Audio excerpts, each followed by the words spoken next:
Vital Shell is a recently released survivors-like title by a solo developer named Marvin Wizard.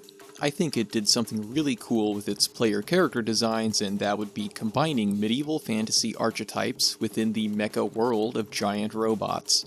This sort of theming is something that I have always thought provided an interesting product, so today we're taking a deeper look at each and every suit, or shell, as they're called in-game. Koenig. Built for survivability, blocking restores HP. Boosting knocks enemies back and deals force damage. Damage scales additionally with block and armor. This silver shell is a classic sword and board knight in shining armor. The additional blocks providing healing also gives it a bit of a paladin vibe. It's a strong and stout shell with a big bulky pauldron, and instead of a classic looking knight's helmet seems to have a chainmail coif instead. Personally, I love this design as the knight aesthetic is iconic and classic fantasy staple, but it also translates into the mech space easily, both in the visual space as well as the class fantasy of being a dude in a big armor suit. The Koenig starting weapon is a short-range physical damage sword named Hand of Justice, very paladin core. It sends out a sort of crescent moon shape and has the potential to double attack. The base stats of Koenig is plus 25 max health, plus 16 speed, plus 5 armor rating, plus 10% reclamation. Upon leveling up, the Koenig will get plus 2 max health, plus 1 armor rating, and plus 1% block. Bloodfang. The four-armed shell has an innate agility, however its agile frame can only wield light weapons. Boosting reloads all weapons and grants a bonus to attack speed. This red shell seems to be based around a classic rogue or thief archetype.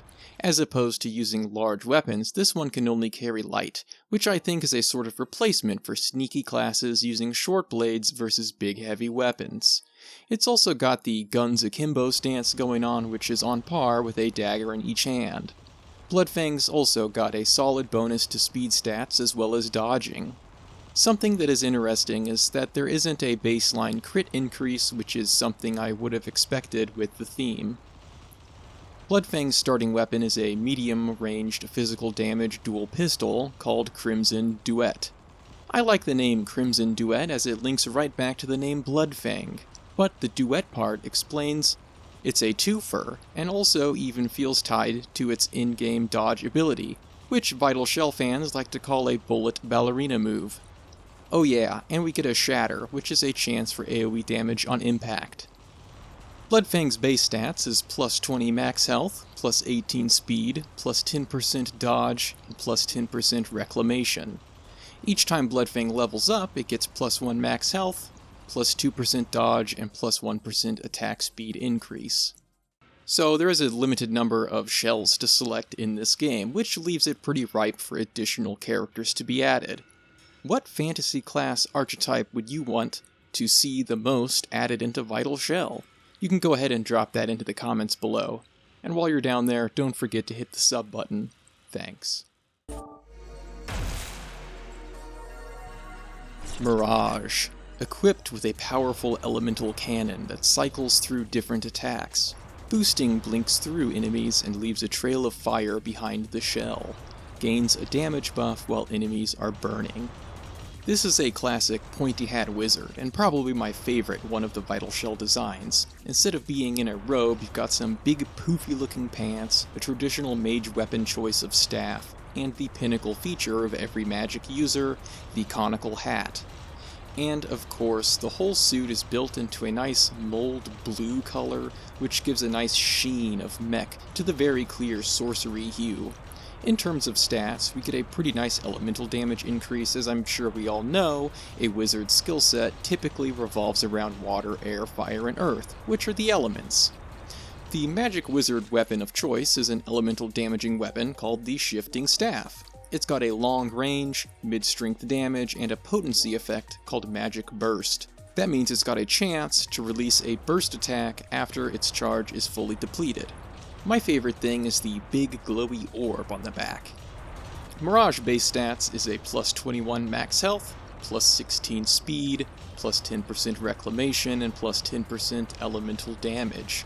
Each time a Mirage levels up, it gets plus 1 max health, plus 2% elemental damage, and plus 1% crit strike.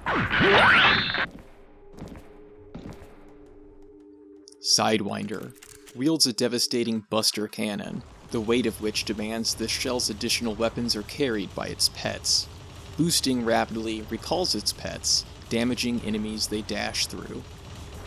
The Ranger, the Bowman, the Pet class. This green Robin Hood has an offset sniper eye and 2 pets. Gameplay-wise, this is maybe the more unique of all the classes, since the player mech itself only has one big gun, while when the others get unlocked, they get handed off to the pets that roam around of their own free will until you dodge. You also periodically drop traps to ensure the hunter shtick. I find Sidewinder the most difficult to play as I'm not too good at the pet's micromanagement. The Annihilator is the preferred weapon for Sidewinder. It's a long-range, high-damage sniper rifle.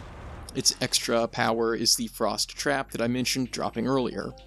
While I do love the traditional rifle kit like this, I think it was a missed opportunity to make something more visually bow-coded. You know, like putting a crossbow tip on this big ol' bad boy. The base stats of the Sidewinder is plus 24 max health, plus 15 speed, plus 10% reclamation, plus 10% potency. Each time Sidewinder levels up, it gets plus 1 max health, plus 1% reclamation, and plus 2% potency.